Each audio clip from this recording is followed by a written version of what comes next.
A medida que han pasado los años, Venezuela se ha visto sumergida en una crisis nunca antes vista para este país. Destrucción, inflación o desesperanza son solo unos pocos adjetivos de los muchos con los cuales se puede describir la crisis por la cual atraviesa Venezuela, la cual se fue desarrollando de manera silenciosa pero siempre constante, y que fue apoyada por la mayoría de la población ignorantemente. Esta crisis ha llevado a Venezuela a una situación crítica en cada uno de los aspectos, desde lo social hasta lo económico. Sin duda alguna, el único culpable de la crisis actual venezolana es la epidemia roja, epidemia la cual no solo ha sido la más larga de la historia en Venezuela, sino que también ha sido la más destructiva. Pero, ¿cómo pasó esto? ¿Hasta cuándo? ¿Dónde está la ONU? ¿Dónde está la carta? Ay, esperen que pase una desgracia para que esto se acabe. ¿Hasta cuándo?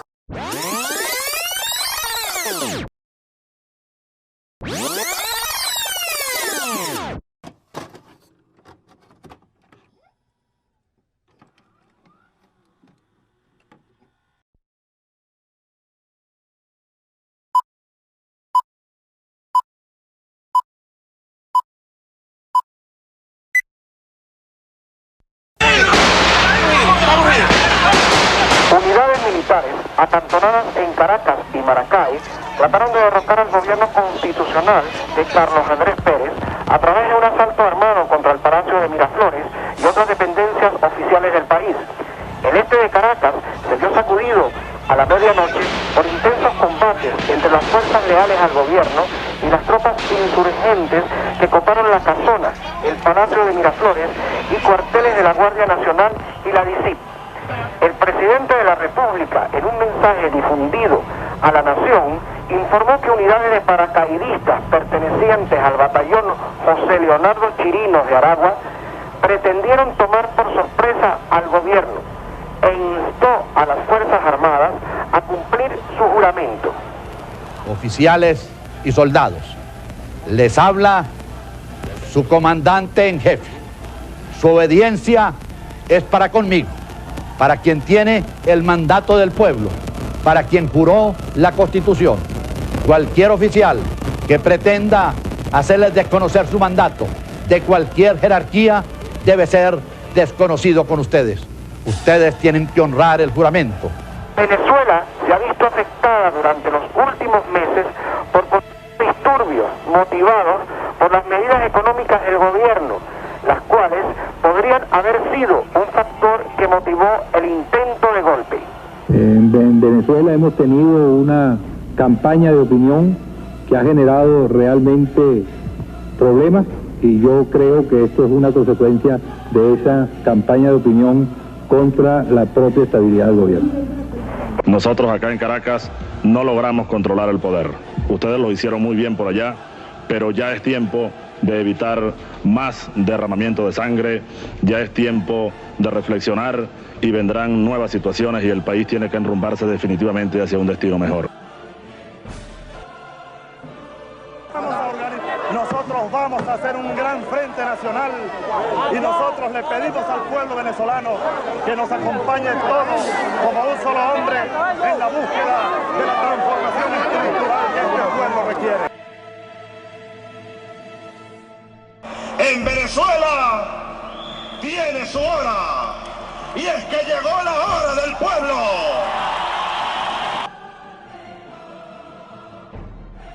Juro delante de mi pueblo que sobre esta moribunda Constitución haré cumplir, impulsaré las transformaciones democráticas necesarias para que la República Nueva tenga una carta magna adecuada a los nuevos tiempos.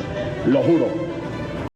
Mucha gente se preguntará cómo un militar golpista llega a ser electo como presidente de un país. Existen dos razones principales por las cuales Hugo Rafael Chávez Frías llegó a ser presidente de Venezuela. La primera no es más sino el descontento que había en la población con los hasta entonces partidos políticos más importantes de Venezuela, como lo eran AD y COPEI. Partidos los cuales habían monopolizado el poder y los cuales no habían generado felicidad en los venezolanos.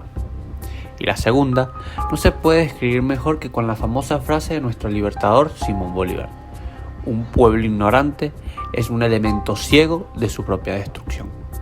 Y es que fue así. Los venezolanos, debido a esa necesidad de un cambio, sucumbieron ante un discurso que desde un principio tenía demasiadas incongruencias. Pero esa ignorancia que había y sigue habiendo en el pueblo venezolano hizo que la mayoría de la población cayera en un discurso populista que estaba a simple vista lleno de aspectos que iban a ser imposibles de cumplir. Los hechos de hoy plantean ante la conciencia moral de los venezolanos de hoy la obligación de hacer algo por lo que hoy amenaza la esperanza de cambiar lo que hay que cambiar. Esos hechos pueden hacer, y si se les deja, van a hacer, retroceder a Venezuela a un ayer cuyos atavismos de violencia están latentes y solo falta alguien que los despierte.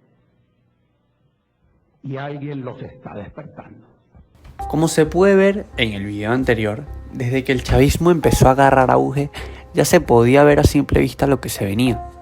Y hoy en día, las palabras dichas por ese hombre en ese día se han cumplido al pie de la letra.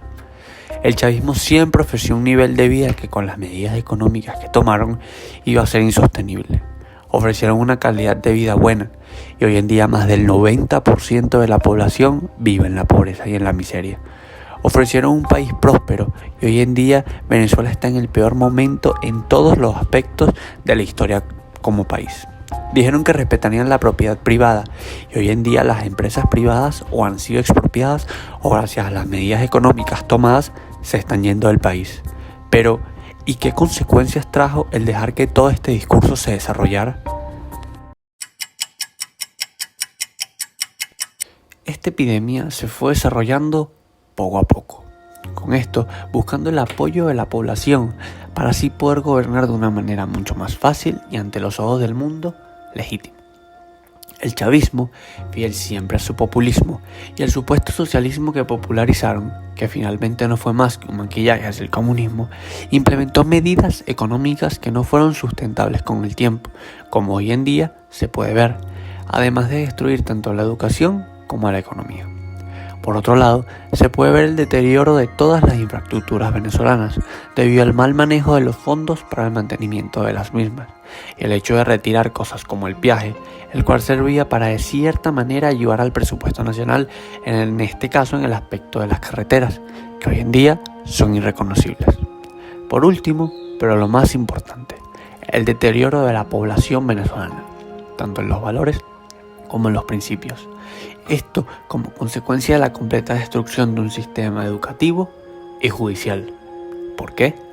Educativo debido a que hoy por hoy son muy pocas las personas de bajos recursos que forman la mayoría de la población que ven a los estudios como la salida de su situación de pobreza. Y judicial debido a que al en Venezuela no haber una consecuencia real por los delitos cometidos, la gente hoy en día hace lo que quiere cuando quiere. En cuanto a la pregunta sobre cómo se ha desarrollado el chavismo en Venezuela, el chavismo desde sus inicios ha tenido un plan, el cual ha venido ejecutando principalmente, según mi opinión, en dos áreas vitales de lo que es una democracia. La primera, la libertad de expresión. Los principales ataques de la mal llamada revolución fueron contra los principales medios de comunicación y poco a poco fueron escalando hasta el punto en el que hoy en día prácticamente se puede decir que no existen medios libres o imparciales. La segunda es la compra de las conciencias y voluntades que encerró y cayó a muchas voces, muchos funcionarios públicos y es lo que en mi opinión mantiene presa a la Fuerza Armada Nacional. El país sin duda alguna ha involucionado.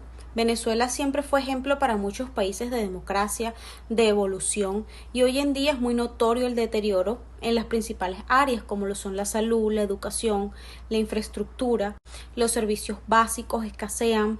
Lamentablemente la revolución ha hecho que gran parte de los venezolanos se enfoque en vivir del día a día. Esto hace que no quede tiempo para actuar, ni quede tiempo para pensar en cuáles son realmente las formas para nosotros poder atacar y recuperar nuestra democracia. Como consejo, pues, a los venezolanos los invito a seguir luchando. Posiblemente suena un poco trillado, pero todos los que estamos aquí debemos reinventarnos cada día y luchar por tratar desde nuestro punto o desde nuestra área de recuperar la democracia. A los venezolanos que se han ido, pues los invito a continuar su lucha desde otro terreno, demostrando que los venezolanos somos personas inteligentes, capaces, talentosos, dejar en alto siempre nuestro gentilicio y evitar que se generen esos estereotipos que nos hacen daño a nosotros, a nuestra marca como país que tenemos.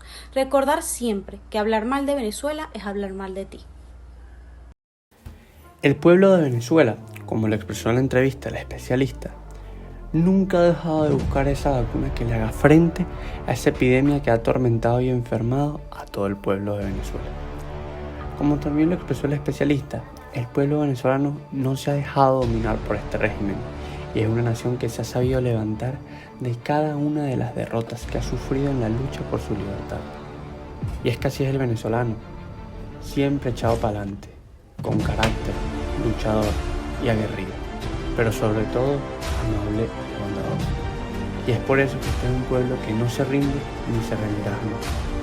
Siempre se mantendrá luchando para poder así algún día encontrar la vacuna que lo saque de la epidemia roja.